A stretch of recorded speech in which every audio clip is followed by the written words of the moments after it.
ഈശോയിൽ ഏറെ സ്നേഹമുള്ളവരെ, സെപ്റ്റംബർ 19 വിശുദ്ധ ജാൻവാരിയൂസിന്റെ തിരുനാൾ ദിനം. നേപ്പിൾസിന്റെ മധ്യസ്ഥനാണ് അദ്ദേഹം വൈദികനായി, മെത്രാനായി. മിസേനോയിൽ ഏതാനും ഡീക്കന്മാരെയും അൽമായരെയും ഡയോക്ലീഷ്യൻ ചക്രവർത്തി മതമർദ്ദന കാലത്ത് അറസ്റ്റ് ചെയ്ത് വധിക്കാൻ പോകുന്നു എന്ന വിവരമറിഞ്ഞ മെത്രാൻ ഒരു സെമിനാരിയന്റെയും ഡീക്കന്റെയും കൂടെ അവിടെ എത്തി അവരെ ആശ്വസിപ്പിച്ചു, അവരെ പ്രാർത്ഥിച്ചു, അവരെ അനുഗ്രഹിച്ചു. ഇതറിഞ്ഞ ചക്രവർത്തി കുപിതനായി 3 പേരെയും അറസ്റ്റ് ചെയ്ത് വന്യമൃഗങ്ങൾക്ക് ഇട്ടുകൊടുക്കുന്നു. എന്നാൽ ആ മെത്രാനെ വന്യമൃഗങ്ങൾ സ്പർശിച്ചില്ല.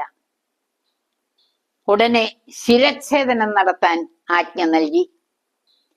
ആ ശിരസ് ഒരു പാത്രത്തിലും 2 ഗ്ലാസ്സിൽ ആ രക്തവും ഇന്നും നേപ്പിൾസിലെ ദേവാലയ കപ്പേളയിൽ സൂക്ഷിക്കുന്നുണ്ട്. തിരുനാൾ ദിനത്തിലും മെയ് ദിനത്തിലും ആ രക്തം ശിരസിനടുത്ത് കൊണ്ടുവരുമ്പോൾ അത് ഉരുകുന്നു. ആ അത്ഭുതം ഇന്നൊരു സാക്ഷ്യമാണ്. പ്രിയപ്പെട്ടവരെ, വിശുദ്ധരുടെ മരണം ദൈവത്തിന് അമൂല്യമല്ലേ?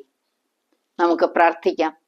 കർത്താവേ, അങ്ങയ്ക്ക് വേണ്ടി ധീരതയോടെ ജീവിക്കാൻ ഞങ്ങൾക്ക് ശക്തി തരണമേ. ആത്മാവിനാൽ അഭിഷേകം ചെയ്യണേ. എല്ലാവരിലും പരിശുദ്ധാത്മാവിന്റെ കൃപ നിറയട്ടെ. ജീവിതം ധന്യമാകട്ടെ. പിതാവിന്റെയും പുത്രന്റെയും പരിശുദ്ധാത്മാവിന്റെയും നാമത്തിൽ ആമേൻ.